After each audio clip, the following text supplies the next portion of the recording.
আমি নিশা পাল শিলচর থেকে বলছি। বাবার অমৃত কথা কি আমার সাধ্য আছে বলার মতো? আমি কিছুই পারি না, জানি না। বাবার কৃপাতে, সব দাদার আশীর্বাদে আমি আজকে এইটুকু অব্দি এসেছি, দুইটা কথা বলতে পারি আমি। প্রণাম। পুরীতে বাবা একবার দান দক্ষিণা হবে প্রথম, যখন 2013-14 সনে। তা আমি ভুবনেশ্বরে থাকতাম, আমার ছেলে হোস্টেলে থাকতো ইঞ্জিনিয়ারিং কলেজে, আর আমি একটা ফ্ল্যাট ভাড়া করে থাকতাম। তা হঠাৎ করে একদিন আমাদের ফোন করেছে, দুপুরবেলা, কালকে দান দক্ষিণা আছে, দেখলে চলে এসো। তা দান দক্ষিণা কি আমি তো কোনোদিনই দেখি নাই। আমার হাজবেন্ডকে বলেছি চলো না, যাবো। যাবো। ছেলে শুনে বলছে আমিও যাবো। আচ্ছা, আমরা রেডিও তো একদম বিকাল গড়িয়ে গেছে, সন্ধ্যা হয়ে গেছে। তা আমরা তিনজন বের হলাম, গাড়ির স্ট্যান্ডে গেলাম। গিয়ে দেখি কোনো গাড়ি নেই। তারপর আমি মনে মনে ভাবছি, হ্যাঁ আবার ফিরে চলে যাব। হ্যাঁ বাবা, একটু আশীর্বাদ করো বাবা, যাতে বেরিয়েছি, তোমার যাতে কালকে দান দক্ষিণাটা আমি দেখতে পারি, বাবা কৃপা করো। মনে মনে ভাবছি আর বলছি বাবাকে, বাবা একটু কৃপা করো। তারপর এরকম আধা ঘন্টা 1 ঘন্টা আমরা দাঁড়িয়ে আছি, আর বলছে না গাড়ি পাবো না, চলো চলে যায়। আমাকে দাঁড়াও, আরেকটু দাঁড়াও, দেখি না। তারপর হঠাৎ করে একটা ছোট্ট গাড়ি আসলো, সামনে একজন লোক আর ড্রাইভার। যাবেন? আমরা বলছি আমরা পুরী যাবো। আমিও তো পুরী যাবো, চলেন। দুইজনে সিট ছিল পেছনে, তা আমরা কষ্ট করে তিনজনে বসেছি। বসার পরে তারপর আমরা গেলাম পুরীতে। পুরীতে রাত্রে তখন 9:30, 10টা এর উপরে হয়ে যাবে, নীরব নীরব হয়েছে একটু। তা গাড়ি থামিয়ে থামিয়ে 1-2টা হোটেলে রুমের জন্য হাজবেন্ড দাঁড়াইলো। গিয়ে দেখে না রুম নেই। তা আমি বলছি দাঁড়াও, বাবা যেখানে থাকে সেখানটা আমি ঠিকানাটা জানি, চলো সেখানে যাই। হ্যাঁ, আর মনে মনে ভাবছি বাবা এত রাত্রে স্বামীকে ছেলেকে নিয়ে এসছি, হ্যাঁ যাতে একটা আমার ব্যবস্থা করে দো বাবা, যাতে থাকতে পারে রাত্রটা। তারপর বাবা উদয়ানন্দ আশ্রম সামনে গাড়ি রাখলো। দেখলাম এইখানটা সবটা নীরব। তা হঠাৎ করে উল্টা দিকে দেখি কালিদাম। তারপর আমার হাজবেন্ডে নক করলো, তারপর একজন বেরিয়ে বললো কি, বলছে রুম আছে? তা হঠাৎ করে বললো হ্যাঁ আছে, ওই গেটে ঢুকা ডাইন দিকে রুমটা, হ্যাঁ আছে। হ্যাঁ, আমরা তো খুব আনন্দ, হ্যাঁ হ্যাঁ হয়ে যাবে হয়ে যাবে, রাত্রে তখন 10:30, 11টা বাজে, হয়ে যাবে। তা আমরা ঢুকলাম। ঢুকার পরে এখানে রইলাম। সকালবেলা 3টা, 3:30 থেকে আনা গোনা চলছে। আর কোনোদিন তো দেখি না এত মানুষ। আর আমি বলছি দেখো দেখো বাইরে কি জানি কত মানুষ বসেছে, কি কি হবে জানি। তা আরে এটা তো দান দক্ষিণার মানুষগুলি বসেছে, ঠিক আছে।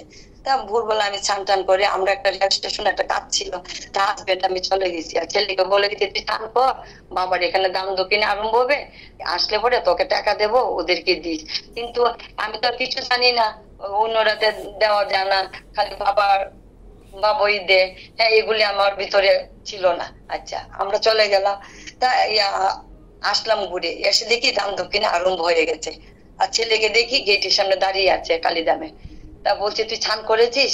তো আমার হাজবেন্ড বলছে তো ওকে টাকা তো তাদেরকে দেওয়ার জন্য। মা আমি তো টাকা দিয়ে দিয়েছি। আমাকে তুই টাকা কোথায় পেলি? কই তো শিবানন্দ বাবা আমাকে টাকা দিয়েছে, আমি সবাইকে টাকা দিয়েছি। আমাকে দেখছো, আমি তো মনে মনে বলেছিলাম তোকে এসে টাকা দেবো, আমার আর দিতে লাগলো না। দেখ বাবা নিজেই তোকে টাকা দিয়ে দিয়েছে। হ্যাঁ, আমি অনেকজন বাবা টাকা দিয়েছি। আচ্ছা, হয়ে গেল। আমি দেখ এটা বাবা সব নিলাম। তারপর একদিন এরপরে আবার পরের বছর আবার জনপুরীতে গিয়েছি। তা আমার হাজবেন্ড বলছে হোটেলে, ও বাবা এত মানুষকে খাওয়াচ্ছে, এত খরচ করছে, বিকেল বেলা আবার সমুদ্রের পাড়ে টিফিন, হ্যাঁ করছে, তুমি যাও না একটু বলে আসো না বিকালে সমুদ্রের পাড়ে কি কি টিফিন লাগবে, হ্যাঁ আমরা একটু ব্যবস্থা করব। তা বলার সাথে সাথে আমি ছুটছি।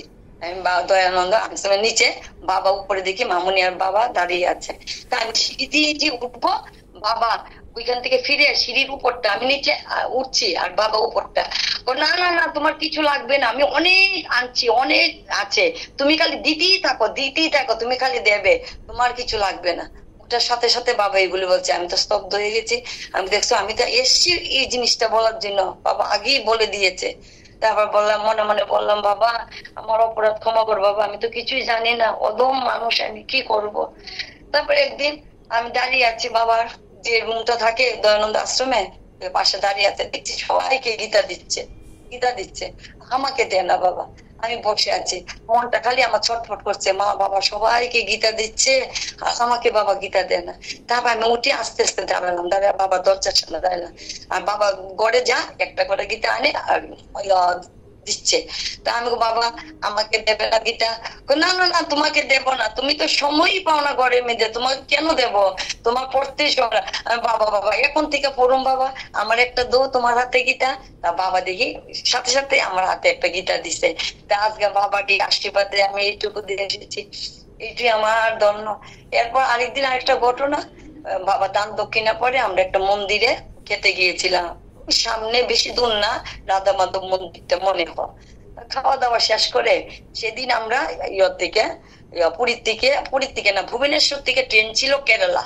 তা আমার হাজবেন্ড বলছে প্রসাদ খাওয়া শেষ হলে বাবার সাথে তুমি দেখা কইরা একবারে চলে এসছো, আমরা কোনো 4টার সময় বাড়িতে লাগবো। আমি আচ্ছা ঠিক আছে। তা আমার হাজবেন্ড গুছানোর জন্য রুমে চলে গেল, আর আমি সিঁড়ি দিয়ে উপরে উঠলাম, খাওয়া দাওয়া খেয়ে আসলাম প্রসাদ। তা উপরে উঠার পরে দেখি মামুনি আর বাবা দাঁড়িয়ে আছে। তা আমি যেই মাত্র বলতে যাবো বাবা আমি চলে যাচ্ছি, বাবা এর আগে বলছে যাও যাও যাও একটু গিয়ে আগে রেস্ট করে আসো ও কোনার ঘরটার মধ্যে। তারপর মামুনি বলছে আমি খালি আছি, মামুনি বলছে তোকে না বাবা বলছে যাওয়ার জন্য। তা আমি গেলাম, গিয়ে সেটা ওই ঘরটা দেখি শর্মিলা দিয়ে তারা মনে থাকে চৌকির উপরে, মানে নানান জিনিসপত্র, আমি আর ঘরে ঢুকি নাই। হ্যাঁ, আমি আইসে বাবা তোর সামনে আবার দাঁড়িয়ে আছি। তা মামুনি দেখতে পাচ্ছে, মামুনি এসে একটা মাদুর বাবার ঘর থেকে এনে ছড়িয়ে দিয়েছে, পেতে দিয়েছে, বলছে এটার মধ্যে তুই একটু রেস্ট কর, বাবা তোকে বলেছে রেস্ট করার জন্য। তার আচ্ছা। কিন্তু আমি ছোটবেলা থেকে আমি খাওয়ার পরে একটু রেস্ট না করে আমি পারি না, এখন এত বয়স হয়েছে এখনো খাওয়ার পরে আমার বিছনা একটু লাগবেই লাগবে, এইটা মানে আধা ঘন্টা হোক 1 ঘন্টা হোক 10 মিনিট হোক আমার লাগবে।